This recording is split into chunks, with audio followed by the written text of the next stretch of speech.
Hi, I'm Theo. Welcome to my video. If you want to learn how to make a nativity scene out of XPS foam, you came to the right place. Here are a few pictures of the nativity scene I created. In this video, I'll document the steps of my project, from start to finish. The techniques and tips I'll share with you are also applicable for building castles, houses, Dungeons and Dragons, and wargaming. The first step in this project was to sketch out how I wanted the nativity scene to look. Knowing how the building was supposed to look, a stable and an inn joined together at an angle, the next step was to get the right dimensions. I used the cardboard from pizza boxes to experiment with different sizes for the buildings. Pizza box cardboard is easy to cut with scissors and works nicely for making templates. Plus, it seems uniquely appropriate to use pizza boxes while working on an Italian Presepe. I spent a lot of time trying to determine the optimum dimensions for my buildings. I experimented with different base sizes. I tried numerous dimensions for the width and height of the arch. I had to do some research on geometry. Here's a tip. For my arch, I use what's called an elliptical three-centered arch. It's basically two circles side by side with an overarching arch like in this sketch. I used up a lot of cardboard and made a lot of templates. I used my 5-inch Fontanini figurines to make sure the scale was right and that the characters and animals would fit in their intended places. Please ignore the unusual objects in the background. This was late January, and I was chitting my seed potatoes in my basement window. Once my cardboard templates were all finalized, it was off to a big box store to get the XPS foam board. It looks ripply and textured in the picture, but the surface is actually quite smooth. Back home, it was simply a matter of tracing the cardboard templates onto the foam board with a pencil, and then cutting them out using a snap-off blade knife. You want to be sure the blade is really sharp. Trust me, dull blades are not good at cutting through XPS foam. The next step is to take a pencil and draw a pattern of stones on your foam. Don't make them too small. You'll see why in the next few steps. But here I want to digress for a moment and give you some information on two distinct styles of stonework patterns, Ashlar and Rubble. I know it sounds like a law firm from the Flintstones, but it's useful to be familiar with these terms and how each one looks. This picture shows it best. Ashlar is more formal and uniform, with straight-edged stones arranged in straight lines. Rubble is more random and haphazard, with stones of varying shapes. I prefer the more rustic look of Rubble.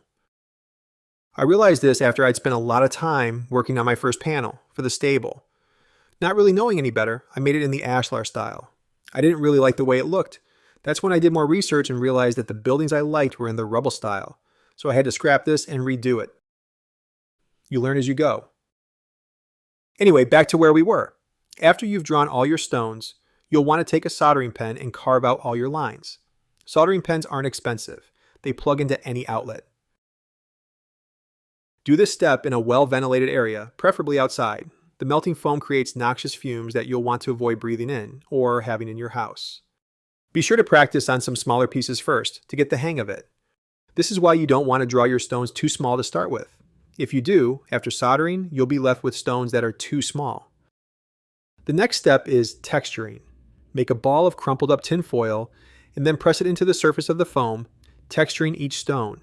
You'll be surprised at how realistic it's starting to look. What I like to do next is take a regular screwdriver and deepen all the lines that I made with the soldering pen. The next step is beveling the edges of the stones for a more natural, realistic look.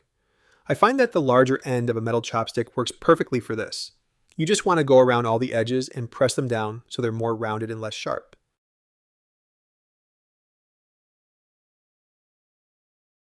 Here's another tip. Push some of the stones down a little so they are a bit recessed. I just use my thumb. This makes the stone surface look more uneven and more natural. I think this example shows it nicely. When penciling in your stones, especially around windows and doors, keep in mind the lintels and sills. Lintels span the tops of windows and doors, and sills go on the bottom of windows. For an even more realistic look, I cut out the window sills and then stick them back in, but not all the way. That way they protrude out a little and look more real. You can see it in this picture. Here I've put together my two main panels to test for size and scale. My entire nativity scene is mounted on a 42 by 19-inch plywood base. The inn on the right was just too big, so I created a new template for the inn and a new panel, which was much better. The next phase is painting. These are the acrylic paint colors I used for my buildings. Let me tell you about the biggest mistake of my whole project. It had to do with the painting process. I had watched a lot of videos on YouTube about making castles and terrain using XPS foam. I learned a lot from these videos, but the one thing I wish I had never seen was the advice to paint your buildings with a base color of black. When I painted the stones, the black in between just didn't look right. The spaces between the stones should be a beige color like mortar, not black. This picture shows how bad it looked. I ended up painting over the black with a beige base color. I mixed some white Mod Podge glue into the paint, which was a recommendation I'd seen in some videos. It took a long time to repaint because it was tedious getting into each crack and crevice with a fine-tipped brush. I still didn't even get all the black covered, but nonetheless it looked a lot better. With the new beige base in place, I added patches of different colors: brown, tan, khaki, buff, darker beige, and gray. I blended these together with a dry brush technique. When it was completely dry, I dry brushed white over the stones with a very light touch, which gives a highlight effect. Let me know if you would like me to create a video about my painting techniques. Another mistake I made during the painting process was I painted the two main front panels, the facades of the stable and the inn, on different days. The result was that the shades and tones of the colors of each side didn't quite match, so I had to spend a lot of time mixing new paints to try to even them out and get them to look the same. So, lesson learned, paint everything at the same time. Once all my panels were done and painted, it was time to glue it all together. I used this foam adhesive. I glued two sections together at a time. These quick grips are an absolute must-have. I let it dry for 24 hours and then added the next section. At this point, it was really starting to come together, like literally. With my building put together, I glued it to a plywood base cut out in the exact shape of its footprint. This made the whole thing stronger and easier to move. I also added the tower and a small addition for the right side of the inn. For the wood for the window and door frames, the indoor, and the beams in the stable, I used some old garden stakes that were lying around in my yard. They already looked old and weather worn, so I just used them as is, no need for stain. For the window grates, I cut pieces from this wire mesh that I had lying around. I painted them black, and then dry brushed them with gold paint to give them an older look. The hinge straps on the door are simply small strips of cardboard, painted black, and the nail bolts are just grains of salt. A few words about the base. Like I mentioned earlier, the base is a 42 by 19 inch piece of plywood. The size of the base was dictated by the buffet table the Nativity Scene is displayed on. I edged the base with picture frame molding stained brown. I attached the molding with glue and nails and used clamps to hold it tight until the glue dried. Despite following the old adage, measure twice, cut once, the miter cuts in one corner didn't meet. The gap was too big to ignore, and I didn't have enough molding to redo it, so I used my miter box to cut a little sliver of molding. Stained and glued in, it blended in nicely. I put this corner in the back, so nobody will ever notice it anyway. The roof was one of the most challenging aspects of this project. It was all about geometry and angles, so I had to do some research and brush up on my high school math. Once again, I used lots of cardboard templates. The roof is actually made up of multiple sections that get pieced together. When I had the cardboard templates all finished, I glued 1/8 inch wood panels to them to make a sturdy base. Then I glued miniature terracotta tiles to them for my tiled roof. I looked at lots of pictures of Italian buildings with tiled roofs. Old roof tiles have a discolored, aged look to them. The miniature terracotta tiles, right out of the bag, look too new and flat colored. To give them a worn look, I just painted splotches of different colors on them. Greens, whites, oranges, grays. After the paint dried, I painted over the splotches with a thin layer of terracotta colored paint. This gave the tiles a more aged look.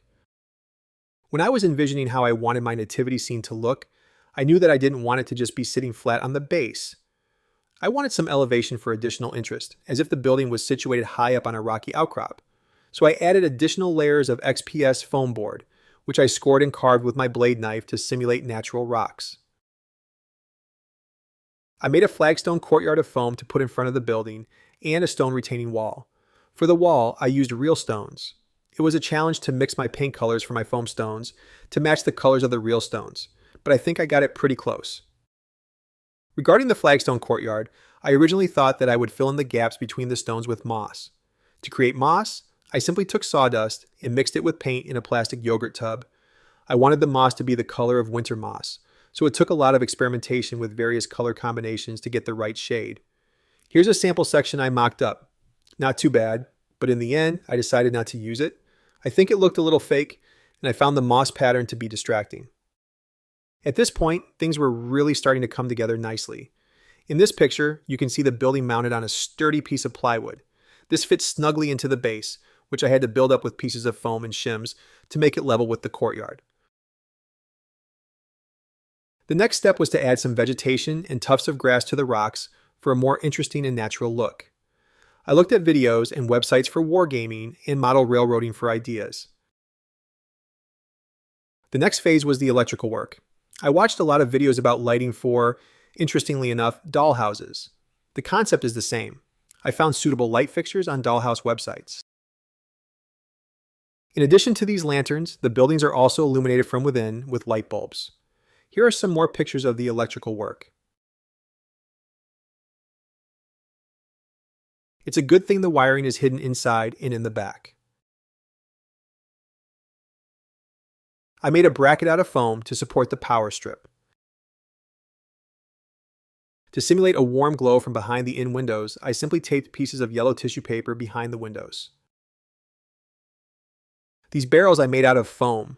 That could be a video unto itself. The metal straps are just strips of thin cardboard painted black. I used peppercorns and dried red pyracantha berries to simulate nuts and fruits. The figurines in my nativity scene are mostly from Fontanini. However, there are some animals that are not from Fontanini, like these pigeons, and this cat, and these chickens, and this cow and calf, and this beagle, and this German shepherd. I know a beagle and a German shepherd in a nativity scene is totally anachronistic, but like me, the innkeeper had to have a beagle and a German shepherd. He just did. I finished my Presepe just in time to set it up on December 8th, which is the traditional day in Italy to put up the Presepe. One of the final touches was to hang a tapestry for a starry night background. The nativity scene looks especially nice lit up at night. That about wraps things up. If you have any questions, please feel free to leave one in the comments. I'll be happy to answer them. If you'd like to watch the video I made featuring pictures of this nativity scene, set to a relaxing piano medley of Christmas hymns, I'll leave a link to it at the end. The music is really special because it was recorded by a talented local musician, especially for this video. It might not be December when you're viewing this, but nevertheless, I'll leave you with Merry Christmas, or as they say in Italy, Buon Natale. Thanks for watching.